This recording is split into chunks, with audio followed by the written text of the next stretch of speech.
you plan to shoot photos of your friends, then set the picture style to portrait. This will enhance skin tones and reduce the image sharpness for a softer look. Compare these results to the same subject taken with the picture styles set to landscape. The setting enhances the greens and blues and increases image sharpness for a more vibrant look. Press Picture Styles to bring up the menu. Turn one of the dials to select a style and press Set to confirm. While the button is very convenient, you could access picture styles from the shooting menu or the quick control screen instead. In addition, the Creative Auto screen offers 4 picture styles: Standard, Smooth Skin Tone, Vivid Blues and Greens, and Monochrome Image. Use one of the dials to select the picture style you want. Each picture style is adjustable in the advanced exposure modes. Press Info to access the controls for sharpness, contrast, saturation, and color tone. Use Set and the quick control dial to make your changes. Simply reset the camera to restore the default settings.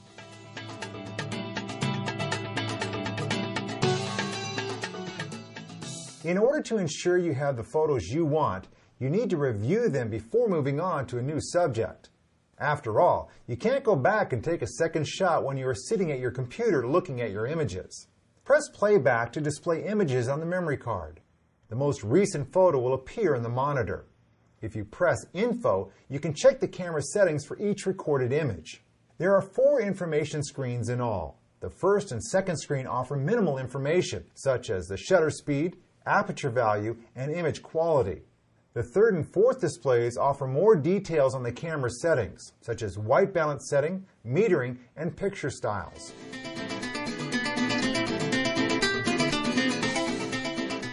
As you review your images, be sure to check the focus in each shot. This will be easier if you turn on the AF point display option. You will find it on the second page of the playback menu. For each recorded image, the camera will display the active focus point in red. The exception is images taken in live view. Next, zoom into your images to determine if they are truly in focus. Use Magnify at the upper right side of the camera to enlarge the image by up to 10 times. A small indicator superimposed over the image shows your relative location within the frame. Use the multi-controller to navigate the image or use the quick control dial to move between photos while magnified. To get back to the normal view, either press Image Playback once or press Reduce until the full screen view returns. If you continue to press Reduce, you will see a series of 9 thumbnails. This can be a quick way to navigate between photos. You'll want to stop the presentation and practice using the image review tools until you feel comfortable with the controls.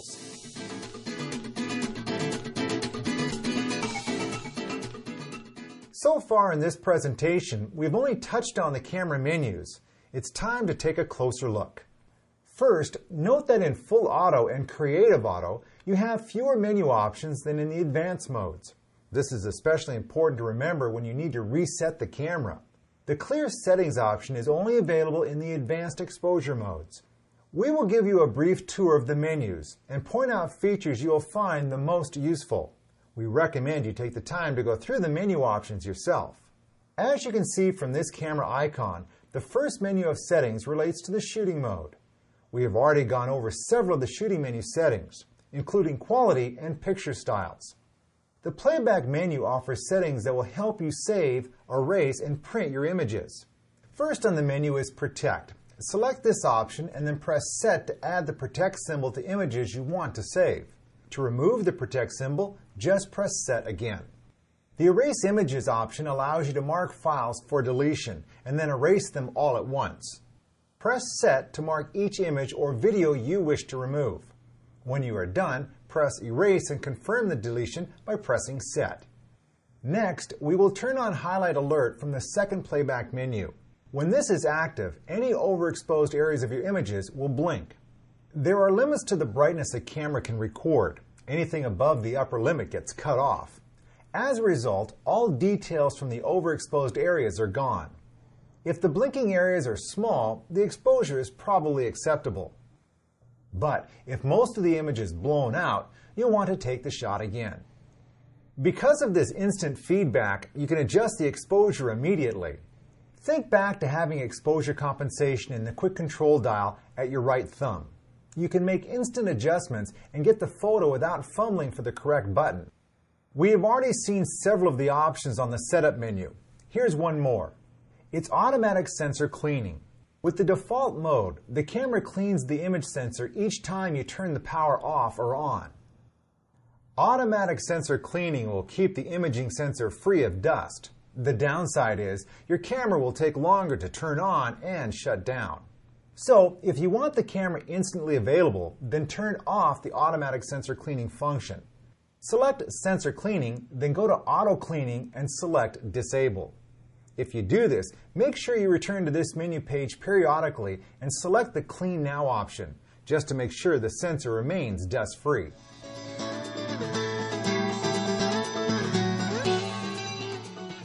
The Custom Function menu is one that some photographers avoid, but it doesn't have to be intimidating. While the camera already has a lot of power and flexibility, its designers understood that different photographers have different needs and different approaches.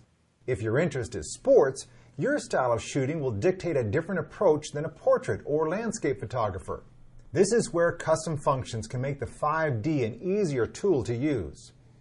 When you access the Custom Functions menu, you will see there are 4 submenus. Each submenu is a different topic with multiple settings in each.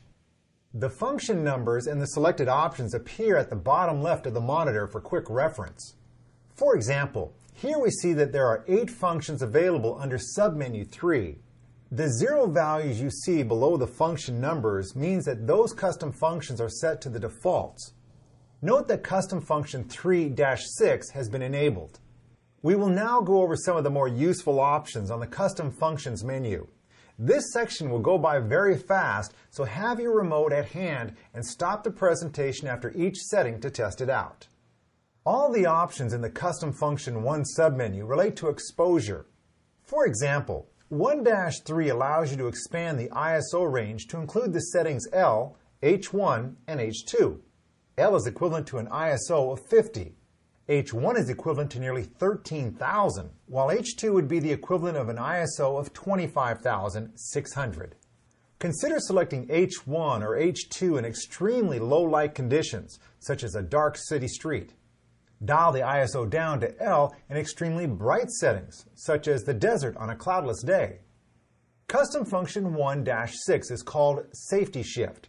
This will help you maintain a correct exposure in unpredictable lighting. Say you are taking photos of this fish. You set the shutter speed at 1/100th of a second and the camera sets an aperture value of f/22. Then, the fish suddenly moves into the light. Normally, the camera would change the aperture value to maintain a correct exposure, but the lens is already stopped down to f/22. With Safety Shift, the camera will increase the shutter speed to avoid an overexposed image. This function only applies to the shutter and aperture priority modes. The options under Custom Function 2 affect image settings. If you are shooting in low light and have set a long exposure, consider turning on Custom Function 2-1. This will reduce noise that could leave your image looking grainy. Custom Function 2-2 performs a similar noise reduction on images taken with a high ISO. The noise reduction process will slow down the camera's shooting speed in continuous shooting mode. For that reason, you'll want to disable 2-2 when shooting sports or fast-moving subjects. You may wish to set Custom Function 2-3 when shooting scenes that have very bright and very dark elements. The camera will expand the dynamic range, allowing it to record more details in the shadows. At the same time, it compresses the highlights to make details more visible. Just be aware, this setting could add more noise to the shadows. When highlight tone priority is active, this icon will appear in the viewfinder, the LCD panel, and on the shooting function screen. The options under Custom Function 3 pertain to autofocus and drive. Custom Function 3-3 allows you to simplify AF point selection. Normally, you have to press AF point selection before choosing a focus point. However, with this custom function, you can program AF point selection directly into the multi-controller or the quick control dial. If you choose multi-controller, then anytime you press the multi-controller, you can select a new focus point. If you choose the quick control dial, then you will need to move the power switch past on before you can select a focus point. Remember, the quick control dial usually controls exposure compensation. So if you select this option, you won't be able to set exposure compensation just by turning the quick control dial. Instead, you'll need to press AF point selection and turn the main dial.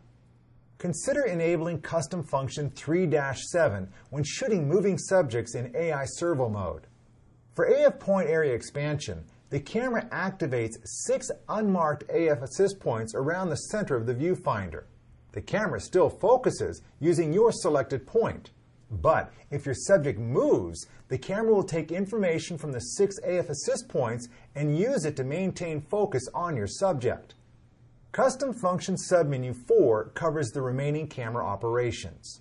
Custom Function 4-3 allows you to program menu functions into the Set button. There are several useful choices here. For example, if you tend to change the image quality and size frequently, you can program it into the Set button. Another option is to program the quick control screen into Set. Now, you no longer need to press Info in the center of the multi-controller to access the quick control screen. Instead, just press Set and begin changing the camera settings. These are just some of the ways you can customize your camera. We encourage you to check out each custom function to see which ones work best for you. To clear the custom functions and return them to the default settings, select Clear All Custom Functions at the bottom of the menu screen.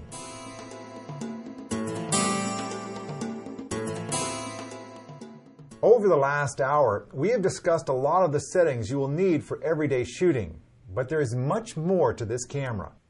If you want to learn more advanced settings and photography concepts, then pick up Volume 2 of this DVD. The presentation goes into more detail on external flash functions. It demonstrates how to create unique picture styles you can download into the camera. And it explains how to truly customize your camera through user settings and My Menu. Here's one more thing you might find useful. Blue Crane Digital makes a laminated reference card for the 5D that you can carry in your bag. It's color-coded so you can find the answers to your questions quickly. It's called In Brief. If your local camera store doesn't carry the In Brief, then check our website for a list of retailers. We've covered a lot of ground over the course of this presentation. Some of it may seem very complicated, but it will make more sense as you begin to use the camera. The good news is, many of the features and options are there for stylistic purposes. You can choose not to use them and still take fantastic photos. What we hope you take away from the presentation is a solid understanding of how the main camera controls can help you take great photos. Be sure to practice the settings and techniques, and look for opportunities to improve the composition of your images. Soon, you will be taking better photographs than ever before. Thanks for watching. Now go out and take some great photos.